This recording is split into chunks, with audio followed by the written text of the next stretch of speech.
오늘은 전 세계 교회가 지키는 추수감사주일입니다. 오늘 하루뿐 아니라 한 해 동안 베풀어 주신 하나님의 은혜를 생각하면서 마음과 물질로 감사의 예배를 드리는 주일입니다.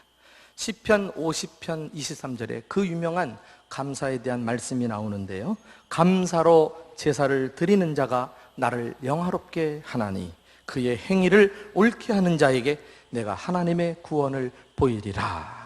이 구절은 감사에 대한 몇 가지 중요한 정보가 담겨 있습니다. 첫째로, 감사는 하나님을 영화롭게 하는 예배라는 것이죠. 하나님을 기쁘시게 하고 하나님을 높이는 예배. 그리고 또 감사는 그의 행위를 옳게 하는 것이다.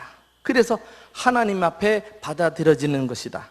그리고 세 번째, 하나님이 그 보답으로 구원을 베풀어 주신다는 것입니다. 자, 이것을 염두하면서 우리 다 같이 한 목소리로 읽어보실까요? 자, 시작. 감사로 제사를 드리는 자가 나를 영화롭게 하나니 그의 행위를 옳게 하는 자에게 내가 하나님의 구원을 보이리라. 하나님께서 감사하는 자마다 가난 속에서도 부유하게 하시고 질병 가운데서도 온전하게 하시고 환난 중에서도 건져주시는 기적 같은 축복을 날마다 경험하게 될 줄로 믿습니다. 누구보다도 열심히 감사하는 삶을 사셨던 분은 바로 예수님이십니다. 성경에는 예수님이 감사하셨다 하는 내용들이 나오고 있는데요, 그 중에 오늘 우리의 본문은 한 구절을 소개하고 있습니다. 자, 22절 첫 번째 나오는 구절이죠. 다 같이 한 목소리로 읽어보실까요? 시작.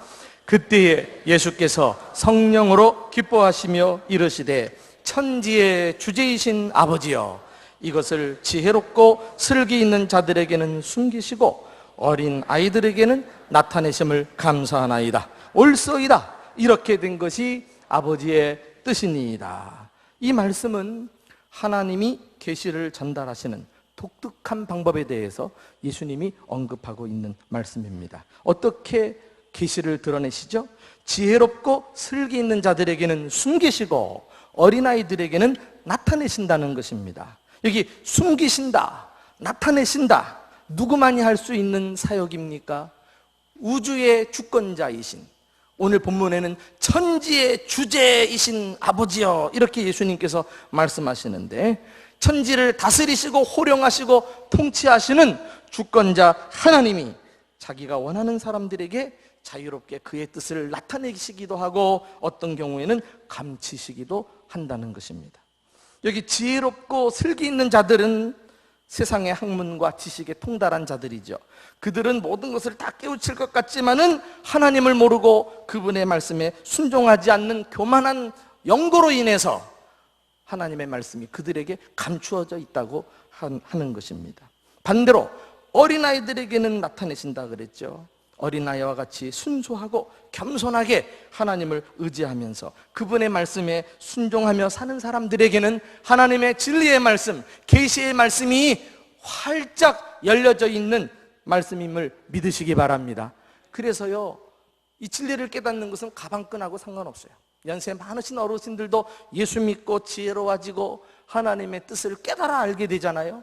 심지어 저 유아들, 엄마 품에 안겨 있는 아이들도 어릴 적부터 신앙교육을 시키면 그 교육의 효과를 본다니까.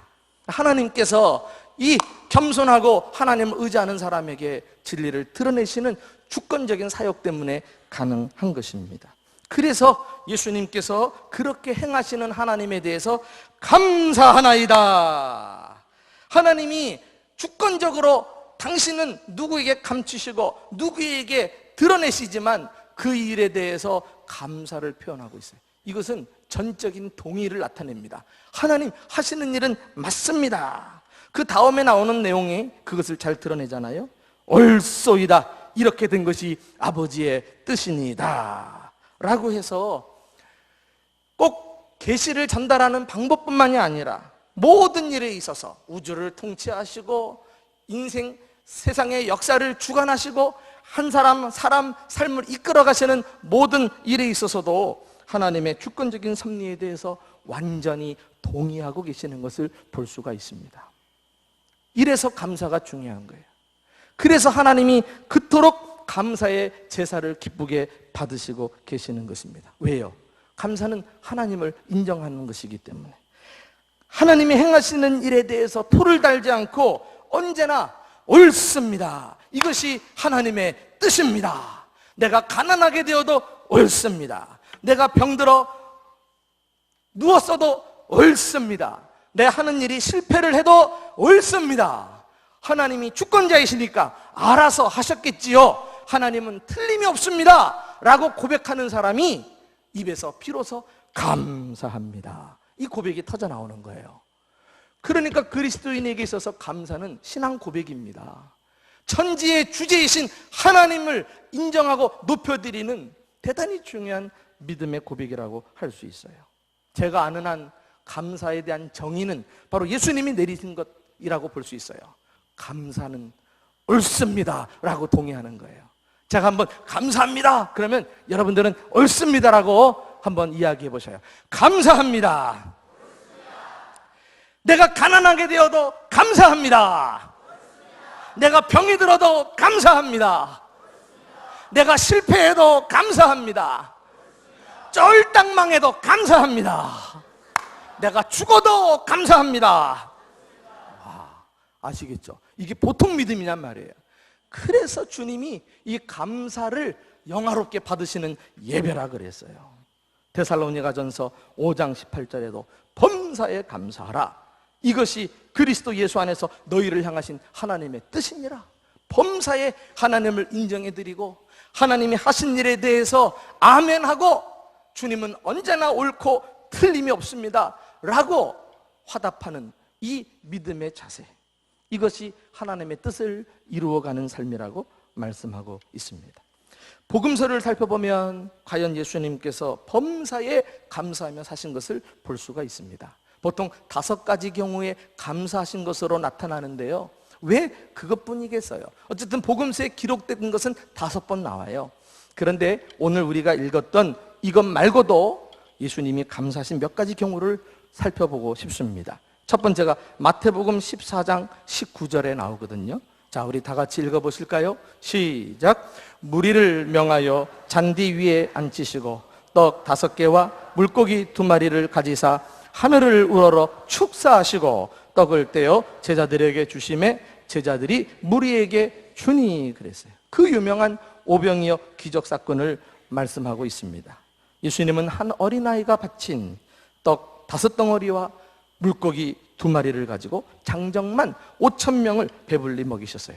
한 어린아이가 손에 꼼지락꼼지락 쥐고 있을 정도니까 떡이 얼마나 컸겠어요? 물고기가 얼마나 큰 물고기였겠어요? 작은 떡, 작은 물고기 아니겠어요? 그런데 예수님은 그 작은 것을 가지고도 하나님 앞에 감사기도 하심으로 그 결과 엄청난 기적이 일어난 줄 믿으시기 바랍니다. 여기 축사하셨다, 영어 성경에 thanks, 감사 기도를 드리셨다, 이런 말인데요, 이렇게 적은 것을 가지고 감사하는 사람은 하나님께서 큰 것으로 갚으시는 놀라운 기적을 경험하게 될 줄로 믿습니다. 또 두 번째, 요한복음 11장 41절 다 같이 읽어보실까요? 시작. 돌을 옮겨 놓으니 예수께서 눈을 들어 우러러 보시고 이르시되 아버지여 내 말을 들으신 것을 감사하나이다. 이 말씀은 나사로의 무덤에서 예수님이 그를 살리시기 전에 먼저 하나님께 감사드리는 내용입니다. 절망 중에서도 주님은 감사로 새로운 희망의 문을 열어 가신 것입니다. 이미 나사로는 우리가 알고 있는 대로 죽은 지 나흘이나 됐다 그랬어요. 이 나흘이라는 숫자는 인간의 절망을 의미합니다. 요나는 물고기 뱃속에서 3일 만에 밖으로 나왔어요. 예수님도 죽은 지 3일 만에 부활하셨어요. 그런데 나사로는 3일이 되고도 하루를 더 넘어가서 4일째가 되었어도 그는 여전히 죽은 자입니다. 이런 신락 같은 희망마저도 찾을 수 없는 절망적인 상황에서 예수님은 기도하셨어요. 기도. 감사하셨어요. 감사. 사랑하는 교우 여러분, 절망스러운 그 순간이 하나님 앞에 감사해야 되는 귀한 순간임을 믿으시기 바랍니다. 하나님 옳습니다. 내가 지금 절망스럽고 내가 지금 낙심하지만은 이것조차도 하나님이, 나는 이해할 수 없어도 하나님 행하신 옳은 일입니다 하면서 주님께 감사하기 시작할 때 우리에게 한 줄기 빛이 비춰지고 그 길을 따라 소망의 삶이 열리게 될 줄로 믿습니다. 또 누가복음 22장 19절 말씀 같이 읽어보십시다. 자, 시작. 또 떡을 가져 감사 기도하시고 떼어 그들에게 주시며 이르시되 이것은 너희를 위하여 주는 내 몸이라. 너희가 이를 행하여 나를 기념하라 하시고. 본문은 예수님이 죽으시기 전날 밤 제자들과 마지막 성만찬을 가지시는 장면입니다. 보통 사형수들은요, 죽음을 기다리면서 먹을 것 다 찾아 먹는다고 합니다. 근데 죽음이 임박해 오면 밥맛이 사라지고 극도의 스트레스로 인해서 밥을 제대로 먹지 못한다고 하죠. 그런데 웬걸 우리 예수님은 죽음을 앞둔 극도의 불안감 속에서도 오히려 차분히 식사를 준비하셨을 뿐만 아니라 하나님께 감사 기도를 드리시고 제자들과 떡과 잔을 나누셨습니다. 여러분, 이렇게 예수님은 극도의 고난과 위기 앞에서도 감사하셨습니다. 자신에게 들이닥친 고난조차도 하나님의 뜻이었음을 받아들였기 때문입니다. 하나님은 옳습니다. 언제나 틀림이 없으십니다. 그리고 감사하기 시작했을 때 하나님은 그 예수님의 십자가 사건을 통해 구원을 이루시고 예수님을 부활의 영광에 동참케 해 주신 줄로 믿습니다. 감사가 능력이에요. 진정 감사하는 자가 강한 자입니다. 어떤 위기도 문제도 그를 넘어뜨릴 수 없습니다. 또 예수님께서 감사하셨다는 마지막 장면이 누가복음 24장 30절 31절에 나와요. 자, 우리 또 한번 읽어보실까요? 시작. 그들과 함께 음식 잡수실 때에 떡을 가지사 축사하시고 떼어 그들에게 주시니 그들의 눈이 밝아져 그인 줄 알아보더니. 이 말씀은 앞서 소개한 예수님의 마지막 만찬 장면이 아닙니다. 십자가에 죽으시고 부활하신 후에 예수님께서 엠마오로 가던 두 제자에게 나타나신 장면을 보여주고 있는 말씀입니다. 당시 두 제자는 예수님이 부활하신 사실을 미처 알지 못하고 낙심하면서 고향으로 돌아가는 중이었죠. 그때 예수님께서 길을 가던 그들에게 찾아오셔서 자신의 부활하심을 나타내 주셨습니다. 어떻게 해요? 함께 때가 저녁 식사할 때가 돼가지고 식사를 같이 하면서 감사 기도를 하고 음식을 나눠줄 때 그들의 눈이 밝아져 그인 줄 알아보았다, 이렇게 말씀하고 있습니다. 그렇습니다. 두 제자는 음식을 앞에 두고 언제나 감사하셨던 예수님의 그 익숙한 모습을 보면서 단번에 예수님이 부활하셨음을 알아보았던 것입니다. 이렇게 예수님은 감사가 일상생활 속에서 누구든지 알아볼 수 있도록 삶 가운데 자연스러운 습관이었음을 성경은 증언하고 있습니다. 여러분은 예수님처럼 감사하고 계십니까? 작은 것 가지고도 감사하며, 그리고 절망스러운 문제 앞에서도 감사하고, 무엇보다도 정말 고난과 위기를 당해도 감사하면서 일상의 모든 삶이 감사로 이어져 가고 계시는가 하는 것입니다. 예수님을 비롯해서 감사를 잘하는 사람들은 보통 다음과 같은 특징이 있습니다. 이걸 반드시 해내야 진짜 감사를 하는 사람입니다. 이것을 훈련해야 범사에 감사할 수 있는 자리에 나아갑니다. 이것이 내 몸에 딱 배야 감사로 하나님을 영화롭게 하는 제사를 드릴 수 있는 사람입니다. 감사하는 사람의 특징, 첫째로 특별한 것 말고 평범한 것에서 감사할 줄 압니다. 둘째로 없는 것보다 있는 것을 찾아서 감사하는 사람입니다. 셋째로 좋은 것은 말할 것도 없고 나쁜 것에도 감사합니다. 첫째로, 특별한 것 말고 평범한 것에서부터 감사하십시오. 자, 다 같이 따라합시다. 특별한 것 말고 평범한 것에서부터 감사하자. 여러분, 우리는 하늘에서 금은덩어리가 떨어지고 말이죠, 초자연적인 사건을 경험하고 내가 소원한 것이 째까닥째까닥 이루어지는 이 놀라운 사건을 보면서 그때 감사한다? 그러기는 사실 쉽지가 않아요. 흔한 경우가 아니기 때문에 그래요. 우리는 평상시에, 일상에서, 평범한 삶 속에서 감사에 대한 신경을 곤두세우고 감사를 찾아내야 돼요. 그런 것들에 대해서 감사하는 사람이 나중에 정말 큰 것 가지고도 감사할 수 있다니까요. 제가 몇 주 전에 한 라디오 방송국에 설교하러 갔다가 나오는데요, 잘 아는 아나운서 한 분이 반갑게 나를 찾아와요. 자신이 새로운 프로그램 하나를 신설했는데 그 프로그램에 우리 교회 청년회를 게스트로 초대하고 싶다고 참여해달라는 요청이었어요. 그래서 알았다고 내가 연락을 드리겠다고 그러고 이제 건물을 빠져나왔죠. 그리고 청년회 담당 목사님에게 전화번호를 주고 서로 연락을 하도록 조치를 했습니다. 나중에 청년회 목사님과 그 아나운서하고 서로 연락하면서 다음 달 초에 우리 교회 청년회가 방송을 타는 것 같습니다. 그런데요, 지난 주간에 방송국에 갔다가 그 아나운서가 내게 와서 말하는 거예요. 청년회 목사님과 연락을 해서 서로 약속을 잘 짰습니다. 아마 청년회를 홍보하는 좋은 기회가 될 거예요, 목사님. 이렇게 이야기해 주었어요.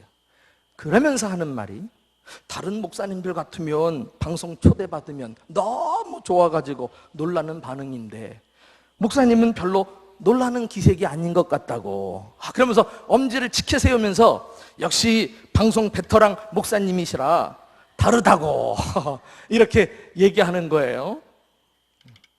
그분은 나를 잘 알기 때문에 축혀 세워주려고 한 말이 틀림이 없는데 그때는 괜히 칭찬으로 들리지 않는 거예요. 돌아서서 생각해 보니까 내가 잘못한 게 있나 싶은데 잘못하는 게 생각이 나는 거 있죠. 그게 뭘까요? 네? 내가 이거 알아맞히면 저 교회 카페 가서 한 잔 사드리는데 뭐예요? 예, 맞았어요. 감사를 잊어버린 거예요. 근데 너무 많은 사람들이 대답을 해서 커피는 날라갔어. 살았어. 이야, 제가요 출연 제안을 받고 감사를 하지 않은 거예요.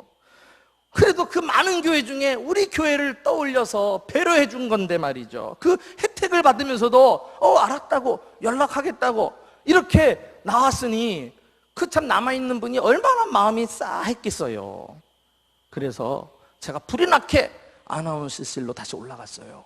그리고 그 아나운서 앞에 깍듯하게 인사를 드리고 말했습니다. 우리 교회를 초대해 주셔서 정말 감사합니다. 내가 그만 깊이 생각하지 못하고 무심하게 지나쳐버린 것 같았는데 미안합니다. 이렇게 말했더니 이분이요, 목사님 이런 말 들으려고 한 게 아닌데 그러면서도 표정 보니까 되게 좋아하는 표정이에요. 참말로. 다른 목사님들 같으면은 깜짝 놀랄 일인데 내게는 별로 대수롭지 않게 여겨진 것입니다. 자주 방송국을 출입하다 보니까 당연하다고 생각했기 때문일까요? 나도 모르게 일상에 익숙해져 버리면서 모든 것이 당연하게 느껴질 때 우리는 감사를 놓쳐버릴 수 있는 것입니다.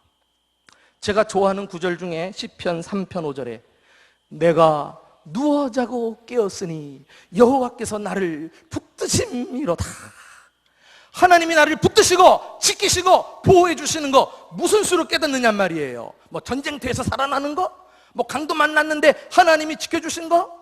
그렇지 않아요. 시인은 누워 자고 깨어나는 평범한, 극히 일상의 삶을 통해서도 하나님의 은혜를 감사하고 있더라니까.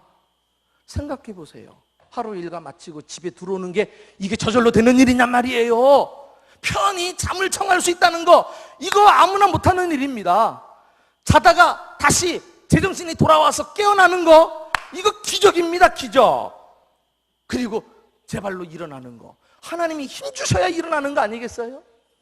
내 발가락이 꼼지락꼼지락 움직여지고 손가락이 정상적으로 움직여지는 거, 이거 은혜 중에 은혜요, 축복 중에 축복이요, 기적 중에 기적인 줄 믿으시기 바랍니다. 어찌 그 엄청난 사건을 날마다 경험하면서 어찌 아무 일도 아닌 것처럼 그렇게 무심하게 지나갈 수 있어요? 그럴 수 없어요. 하나님 앞에 나와 죄송합니다, 감사합니다, 이렇게 고백해야 되지 않을까요?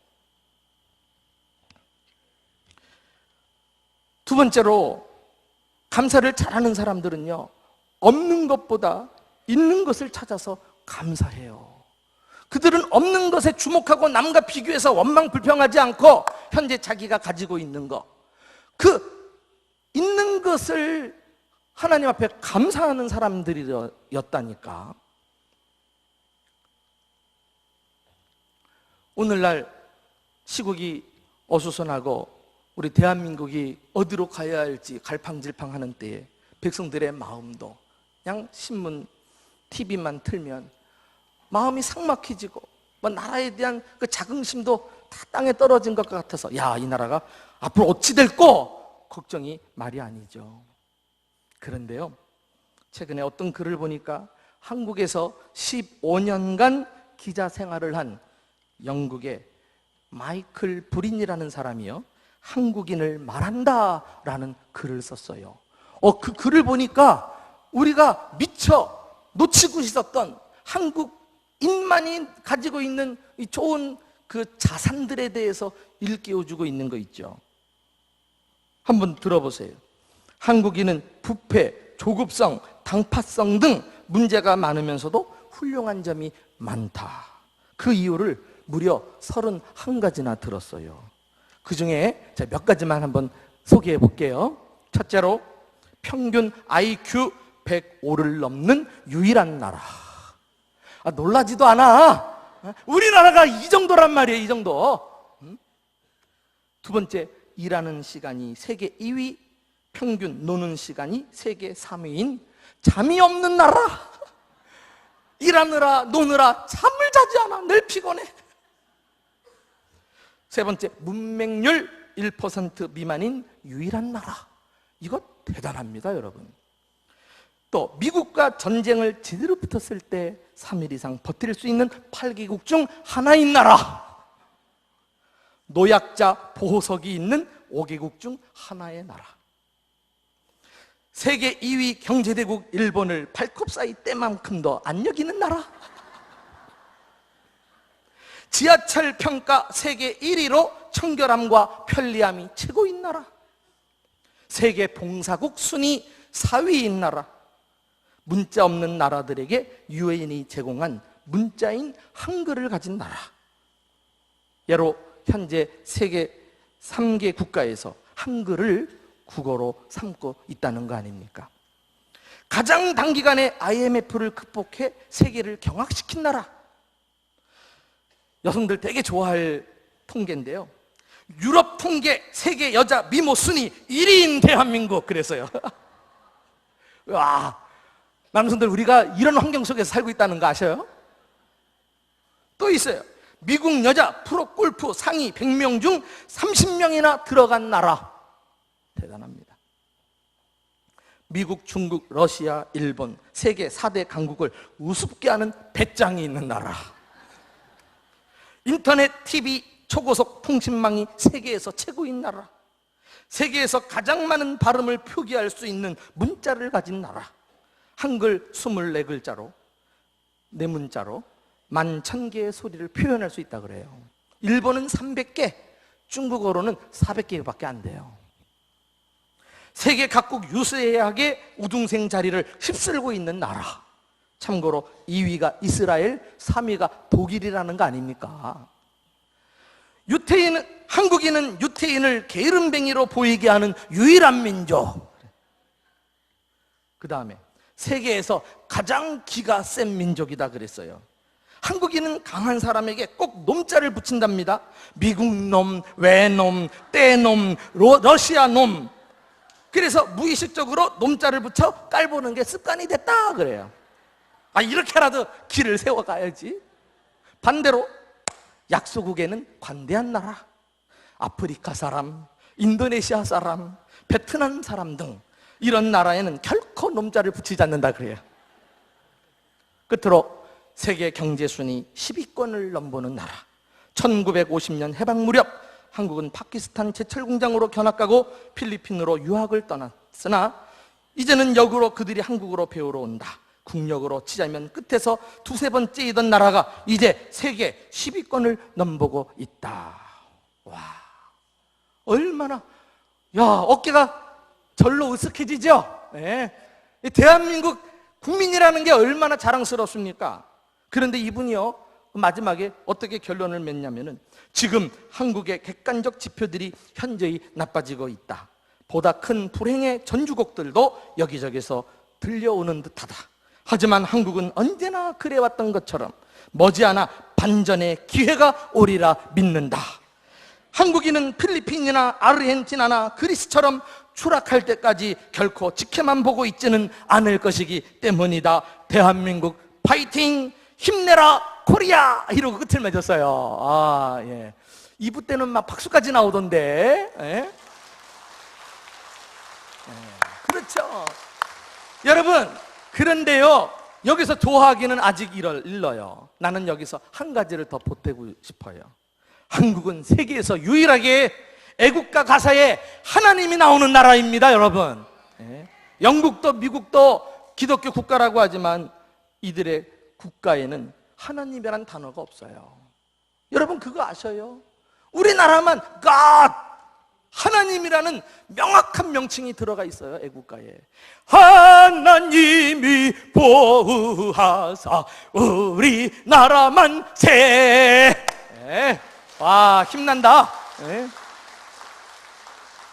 우리나라 개화기 때 서양 선교사들을 통해 예수 믿고 그리고 문명을 받아들인 성각자들이 애국가를 만들고 뭐 이런 거 아니겠어요? 기독교인들이에요. 그런데 얼마 지나지 않아서 우리 다 같이 쓰자 해가지고 일반적인 하나님 호칭 하느 뭐 이렇게 나가지 않았어요? 그러니까 개정을 했어도 우리 기독교인들은 확실하게 원래 가사를 알고 부르셔야 돼. 천지의 대주제이신 하나님, 그분이 우리를 지키고 계시는데 우리가 망할 일 있겠어요, 여러분? 잘 될 줄로 믿습니다. 이 소망을 가지고 절대 낙심하지 마요. 우리가 가지고 있는 거, 누리고 있는 거, 그것을 보면서 하나님 앞에 감사하세요. 여러분 가정적으로도 그래요. 감사할 거리가 없습니까? 우리 가족이 있잖아. 금보다 은보다 귀한 믿음이 있잖아. 마음껏 예배할 수 있는 이 교회라는 시설이 있잖아. 함께 신앙생활은 옆에 있는 내 지체들이 있잖아. 말마다 일마다 때마다 감사할 거리들이 얼마나 많습니까? 이 감사를 있는 것부터 찾아서 적극적으로 해내는 저와 여러분 될 수 있기를 축복합니다. 마지막으로 감사를 잘하는 사람은 좋은 것은 물론 나쁜 것에도 감사할 줄 알아요. 따라합시다. 좋은 것은 물론 나쁜 것에도 감사하자. 제가 지난 여름 미국을 거쳐 카나다에 갔을 때요, 제 후배 선교사님 댁에서 하루를 묵었어요. 장천득 선교사님 댁이신데 그 집에 아들만 3형제가 있습니다. 그 중에 장한샘이라는 6살 난 막내 아들이요, 유독 애가 활달하고 표정이 밝고 부침성도 있고 자꾸 와서 안기려고 그래요. 그리고 사모님이 저 식당에서 주방에서 음식을 준비하면 그것을 막 우리가 앉아있는 식탁으로 막 애가 옮겨 놓는 거 있지요. 그래서 아이고 저놈 참 귀엽다 예쁘다 이랬는데 이 아이에게 몇 년 전 사연이 있었어요. 캐나다에 와서 부부가 본격적으로 사역을 시작하려는 찰나에 이 한샘이가 1살 때에 암에 걸린 것입니다. 사모님 신경모세포종 말기암 사기라는 의사의 진단을 듣고 밤에 아이가 누워있는 병실로 들어오는데요, 순간 죽음의 공포와 두려움으로 인해 온몸이 차가워지면서 사시나무 떨듯 떨었다 그래요. 그런데 역시 믿음의 사람이에요. 여러분도 꼭 기억하셨다가 이렇게 문제를 풀어가세요. 이 사모님이요, 야, 이래서 안 되겠다 싶어가지고 나라도 정신 차려야지 하면서 본인이 애송했던 시편 130편 말씀을 붙들고 영적 전쟁을 싸우기 시작을 합니다. 내 영혼아 여호와를 송축하라. 그가 내 모든 병을 고치시며 내 생명을 파멸해서 건지시고 좋은 것으로 내 소원을 만족해 하사 청춘을 독수리같이 새롭게 하시는도다. 이 말씀을 읽고 또 부르짖으니까 이제 좀 살겠다는 거예요. 그러면서 담대하게 기도가 터져 나오는데, 하나님, 우리 한세미를 파멸해서 건져주시고 모든 병에서 고쳐주세요. 그리고 이 아이로 날아오르는 독수리 같은 힘을 주세요. 이렇게 기도했다고 합니다. 그 순간 죽음이 가져다주는 공포는 사라지고 누군가가 따뜻한 담요를 가지고 자기를 감싸주는 것처럼 온몸에 온기가 돌면서요, 마음에는 평안이 몰려오기 시작했더라는 거예요. 그날 밤 그 아이 옆에서 편안하게 잠을 잤답니다. 그러면서 이 사모님이 뭐라고 말씀하시냐면, 하나님이 사랑하는 자에게 잠을 주신다는 게 요거구나 깨달았다는 거예요. 다음 날 의사들이 잔뜩 그 병실로 몰려옵니다. 중환자실, 그 큰 환자는 원래 여러 과 의사들이 한꺼번에 몰려다니잖아요. 그러면서 병실에 와가지고는 의외로 너무나 평안한 엄마의 모습을 보면서요, 이 아이 엄마가 너무 놀라가지고 쇼크를 먹은 게 아니냐. 또 어떤 의사는 한국인 엄마가 영어를 알아듣지 못해가지고 이 아이가 얼마나 위중한지 몰라서 저러는가 보다, 자기들끼리 말을 주고받더랍니다. 당시 아이는요, 암이 배에 가득 차 있는 말기 중에 말기암 상태였거든요. 그 얘기를 듣고 의사에게 말했답니다. 나는 걱정하지 않습니다. 우리 아이는 하나님의 손안에 있습니다. 하나님이 우리 아이를 살려주실 줄로 믿습니다. 이렇게 이야기했더니 의사들이 깜짝 놀라가지고 당신은 스트롱맘이라고, 굉장히 강한 엄마라고 이렇게 이야기를 해 주더라는 거예요. 그런데 그 이후에도 의사들이 병실에 올 때마다 그 종이에 수치 기록된 거 가지고 와가지고, 아이고 이거 호전되지 않아서 큰일 났다 뭐 이렇게 자꾸 들이대는데, 이미 수치는 이 엄마에게 의미가 없는 거 아니겠어요? 그런데 자꾸 그것을 들여다보니까 자기 마음속에 또 절망이 찾아오는 거예요. 그러면 약속의 말씀을 또 붙들고 믿음의 싸움을 시작하는 거죠. 말씀을 외치고 또 엎드려 기도하고, 그러면서 눈을 떠보면 간호사가 들어와가지고 아이에게 뭔가 처치를 하고 나가면은요, 그 간호사를 붙들고 고맙다고, 감사하다고, 이렇게 신경 써주셔서 너무 고맙다고 이렇게 매일같이 이야기하면서요, 치열한 싸움을 해 나갔다는 겁니다. 그런데 놀라운 일은 그 힘든 과정을 겪으면서 그 과정이 하나님께 되게 감사하게 느껴졌대요. 날마다 이 아이와 함께 하나님의 기적을 보는 거였고요, 확률로 치면 정말 살 수 없는 지경이었지만 그 가운데서 우리 아이가 아직도 살아서 암과 투병하고 있는 것 자체를 감사하는 마음을 갖게 되었다는 거 아닙니까? 이야, 정말 이때 감사가 진짜 감사 아닐까요? 상태는 더욱 악화되어 배를 가득 채운 암이 눈까지 올라왔어요. 조금만 늦어도 시신경까지 손상을 입고 이제 머리로까지 전이 될 상황이었습니다. 당장 치료가 들어가야만 했어요. 근데 병원에서는 조직검사를 병원에서 못하고 다른 기관에 갔다가 오는데 일주일이나 걸리는 거예요. 이런 상태에서 의사의 손을 의지할 수 없는 노릇이고, 나중에는 사모님 입에서 이런 기도가 터져 나오더래요. 하나님께서 이 아이를 데려가시면 내가 하나님 손에 올려드리겠습니다. 그런데요, 병원에서 너무 급하니까 검사 결과는 상관없이 일단 여러 항암제 중에서 하나를 투여했다는 거예요. 그런데 할렐루야, 그 약이 이 아이에게 딱 맞아 떨어져 가지고요, 약을 투여하면서 신경을 둘러싸고 있던 세포들이 점점 줄어든 줄 믿으시기 바랍니다. 그래서 암에서 완치되는 길이 열리게 된 것입니다. 나중에 의사가 하는 말이요, 암을 치료했다 하더라도 조금만 늦었어도 시신경이 손상을 입어가지고 눈은 보지도 못했을 거라고 말하는 거예요. 게다가 뇌까지 전이 되었다면 이 아이는 100% 살 수 없는 아이인데 이렇게 살아가지고 보기도 하고 걷기도 하니까 이건 기적 중에 기적입니다, 이렇게 말을 하더라는 것입니다. 여러분,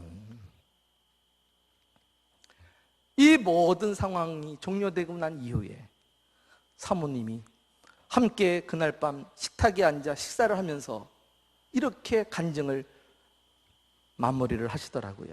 지금 되돌아보니까 우리에게 당한 일이 오히려 한샘이에게는 축복이었고 우리 가정에는 유익이었어요. 그래서 또다시 하나님 앞에 감사를 할 수 있었습니다. 깜짝 놀라가지고, 아니 뭐가 유익이고 뭐가 축복이에요? 그랬더니요, 삼형제 중에 이 막내 한샘이가 덕분에 영어를 제일 빨리 뗐대요. 예. 항상 의사 선생님하고 이야기하고, 그리고 그 간호원하고, 외국인 간호원하고 이야기하니까 영어를 저절로 통달해버리고, 그리고 아픈 아이니까 많은 사람들이 달려들어서요, 사랑도 제일 많이 받았대. 그래서 이놈이 이렇게 활발하고 말이죠, 그렇게 표정이 밝고 부침성이 있는 거예요. 그런데 또 한 가지는, 퇴원 후에 카나다 의료복지가 얼마나 잘 돼 있는지요, 국가에서 그동안 애 때문에 수고 많이 했다고 가족 전부를 미국의 디즈니랜드에 일주일 동안 여행을 보낸 거 있죠. 참말로. 그래서 생각도 못한 디즈니랜드를 우리 가족 다 5명이 갔다가 왔다고. 그리고 또 감사한 것은 이 아이 때문에 두 위의 형들이 기도를 배웠다는 거예요. 내 동생 살려주세요 이렇게 기도했던 아이들이 이제는 조그만한 자기 문제가 있으면 딱 물어보고 하나님 앞에 기도한다는 거 아닙니까? 하나님은 옳으신 줄 믿습니다. 하나님은 틀림이 없으십니다. 사랑하는 교회 여러분, 예수님처럼 감사하십니까? 우리는 평범한 것에서부터 감사를 실천합시다. 없는 것 말고 내가 현재 가진 것 가지고도 감사해 보세요. 얼마나 많이 가진 줄 아세요? 꼭 좋은 일이 있을 때만 말고 불행하고 나쁜 일 생겨도 감사하면서 나아가세요. 하나님의 구원을 여러분들이 날마다 경험하며 앞길에 놀라운 기적이 함께 하실 줄로 주님의 이름으로 축원합니다.